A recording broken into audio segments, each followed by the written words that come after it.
ایک صحابی نے رسول صلی اللہ علیہ وسلم سے سوال کیا کہ اللہ کے نزدیک سب سے بہتر عمل کون سا ہے؟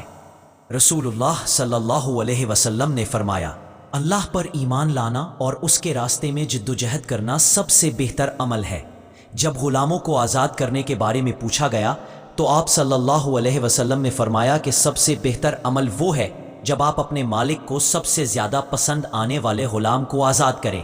اگر کوئی ایسا نہ کر سکے تو وہ کسی مسلمان ہنرمند کی مدد کرے، اور اگر وہ بھی ممکن نہ ہو تو کم از کم دوسروں کو نقصان پہنچانے سے بچنا، کیونکہ یہ بھی صدقہ شمار ہوتا ہے۔ اللہ کے راستے میں ایمان اور کوشش سب سے بلند عمل ہے۔